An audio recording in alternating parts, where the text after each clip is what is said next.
Hey everybody, Hunter back again from Showtime Studios. I got a request on a couple of categories. Somebody wanted some information on it, and that was Big Eddie.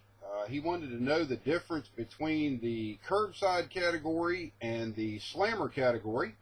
And what I'll do is pan the camera down here, and I've got four models sitting here that will kind of explain pretty much all the ins and outs of those two categories. So we'll jump right into this and get started. So if we can get focused in here a little bit, I went ahead and set my Tamiya turntable up here, and I'll set them up on that as we go along. To start out with, as far as the curbside category, that is a category where you can display an interior. You can do pretty much anything on the outside of the vehicle. You can do a box stock model. You can do super detailed, as long as the engine is not displayed.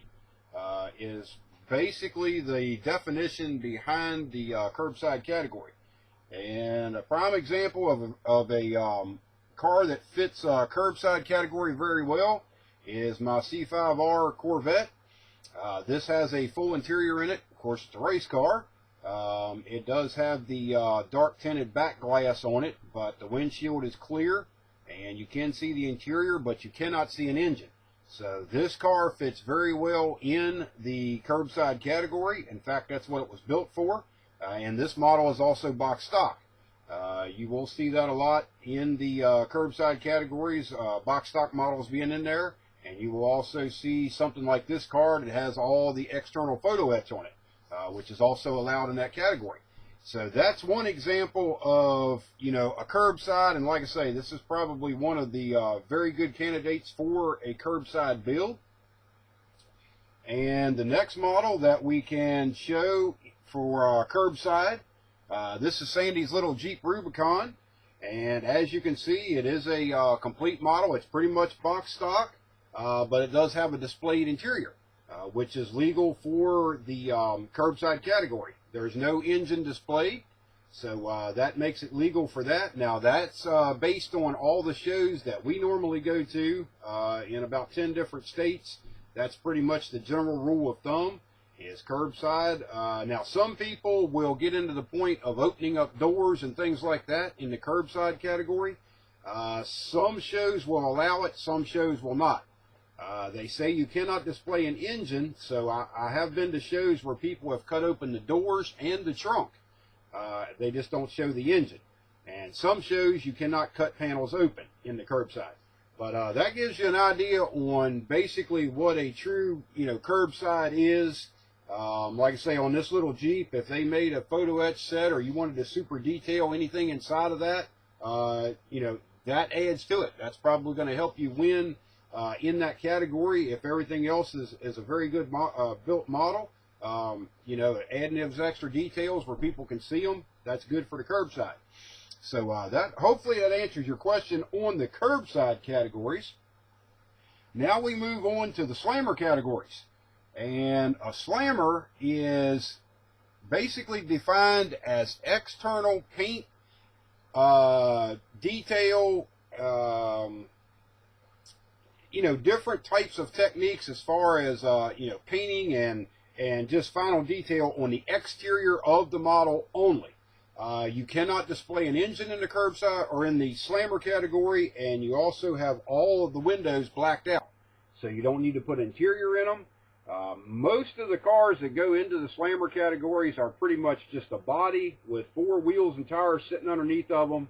Of course, all your headlights and marker lights and all that stuff. Anything that's external on the car is legal for the slammer category, as long as you're not displaying an engine, opening any doors up, any trunks up, or showing anything in the interior.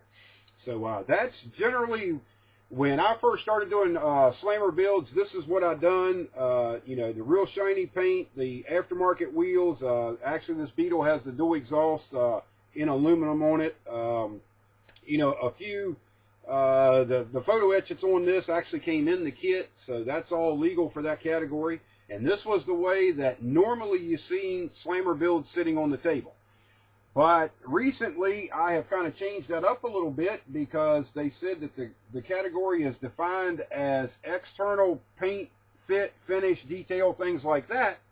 So when I built my F100 Pro Street, I put it in the curbside or the slammer category. And it does have the blacked out windows all the way around. It has been Pro Streeted. It has the aluminum exhaust tips on it, but it is not shiny. It is a weathered finish, the rat rod style look, and that was something that caused a little bit of controversy in that category at a couple of different shows that we went to. But as long as the windows are blacked out, nothing's cut open, and you're not displaying an engine, it is perfectly legal to put this down in the category. If you have a model that has a lot of decals on it and you black the windows out, that is a good candidate for the slammer category. Because if you do a real good job on the decals, it gives you extra points, and you know, it makes the judges take a look at it and look at the work involved in it, and it can, you know, a lot of times, a lot of decals or a finish like I put on the F100 is more appealing to the judges as far as the time and effort it took to do it than just your regular, you know, shiny paint jobs like the Beetle. So hopefully that gives you an idea of the two categories, their differences. One thing to remember, a lot of the shows that I go to, those categories are combined. And the reason why they combine those categories is because curbside and slammer usually doesn't get a whole lot of entries.